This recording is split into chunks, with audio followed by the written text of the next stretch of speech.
Nako, nanganganib matanggal yung idol natin na reporter.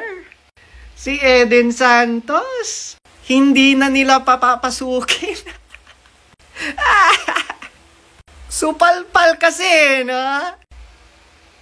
Eden Santos ng Net25, pinatatanggal ng PCO sa Malacanang bit. Hindi nyo kinaya si Eden Santos. Ayaw nyo ma-fact check. Ang gusto nyo, otoin nyo lang ang mga Pilipino. Kunwari, marami kayong nagawa. Ayaw nyong questionin yung mga nagawa. Ayaw nyong i-fact check yung mga nagawa. Kasi wala naman talagang nagawa. Diba? Obvious talaga itong administrasyon na to. Pansinin nyo tong administrasyon na to. Pag tayo ay magtatanong sa kanila ng mga specific details, abay, babarahin lang nila tayo. Ang pinaka nakakatakot, pag maghayag ka ng inyong saloobin, opinion, expression sa mga nangyayari, dadamanda ka.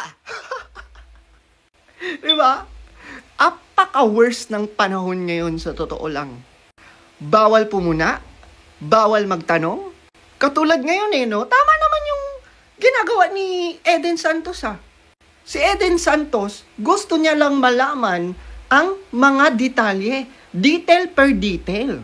At hindi kasalanan ni Eden Santos na walang masagot si Auntie Claire. Hello. Good morning po, Yusek. Kaugnay po nung binanggit niyo about illegal drugs. May we know po kung along mga barangay, kahit ilan lang po, yung 427,000 na binabanggit ninyo na na-cleared na sa illegal drugs? Okay, sa ngayon, yan pa lang po ang ating natanggap at wala po tayong detalye patungkol sa barangay. Hingin po natin mula sa PIDEA at ibang law enforcement agencies yung sinasabi po nating barangay. Okay. Follow up lang po. Saan pong area itong Balay Silangan Drug Centers? Para yung address po. O sige po, mamaya po ibibigay ko po sa inyo yung exact address. Okay, salamat po. Magandang araw, Malacanang Press Corps. 20 pesos rice rollout sa Zapote Public Market, labis na ikinatuwa ng mga mamimili. Lubos ang tuwa ng mga residente at mga vendors sa Zapote Public Market nang bisitahin sila ng Pangulo ng personal na pinangunahan ang paglulunsad ng benting bigas mayroon na sa mga pampublikong pamilihan. Para sa mga senior citizens, ang benting bigas ay malaking bagay sa kanilang pang-araw-araw na gastusin, lalo na sa ibang beneficiaries na walang permanenteng hanap buhay. Totoong ginhawa ang nilalayong dalhin ng benting bigas sa mga mamamayan. Sa halip na tumungo sa malayong lugar, ang mga mamimili inilapit na sa kanilang bilihan upang hindi na sila mahirapan sa pag-commute at pagbitbit ng nabiling bigas. Ang nais ng Pangulo, patatagin at palawakin pa ang sakop ng benting bigas. Mayroon na. Nang sa gayon, wala ng Pilipino ang magugutom. Ngayon, may 20 pesos kaming mabibili at salamat sa Pangulong Bongbong Marcos. Kagaya namin nahihiram, malaking bagay sa amin, malaking tulong yan. Ito 20 pesos Ang 10 kilo, 200 lang. Di ang sobra noon, mayroon pa akong pambawas sa mga anak ko. Ang dami namin dang ginawa, ang dami na namin pinamigay na makinarya. 2023, ang ani ng palay sa Pilipinas, pinakamataas sa kasaysayan ng Pilipinas. Kaya po ang inaabakan ko. Maraming salamat po, Mr. President. Napakaganda po nito. Malaking tulong po to sa amin. Sana hindi lang ngayon yan, lagi-lagi sa akin. Maraming salamat po, Pangulong Presidente. Hindi dahil sa kanya, wala kami mabibili na mura na bigas. Salamat talaga sa kanya kasi malaking tulong sa amin yung mahihirap. Mas pinaigting pa ng administrasyon ni Pangulong Ferdinand R. Marcos Jr. ang operasyon laban sa iligal na droga. Sa datos ng Philippine Drug Enforcement Agency o PIDEA, mula July 2022 hanggang May 2025, umabot na sa 62.17 billion pesos na halaga ng dangerous drugs ang nakumpiska ng ahensya. Umabot na rin sa 110,563 anti-illegal drug operations ang naisagawa ng PIDEA na nagresulta sa pagkahuli ng 149,020 na mga drug personalities kabilang ang 9,506 high-value targets. Mula July 1, 2022 hanggang May 31, 2025, umabot na sa 4,027 barangays ang naideklarang cleared sa illegal drugs. Ito ay sa ilalim ng Barangay Drug Clearing Program. Nakapagsampa na rin ang PIDEA at iba pang law enforcement agencies ng kaso laban sa 141,827 drug suspects, kung saan 53,939 sa mga kasong ito ay naresolba at ang 47,438 ang nahatulan. Alinsunod na rin sa direktiba ng Pangulo na palakasin ang drug demand reduction activities upang malayo ang taong bayan sa illegal na droga. Umabot na rin sa 9,713 drug offenders ang nakakumpleto ng reformation process habang 2,761 naman ang nabigyan ng hanapbuhay. Umabot na rin sa 607 balay silangan reformation centers ang naipatayo sa ilalim ng Marcos administration.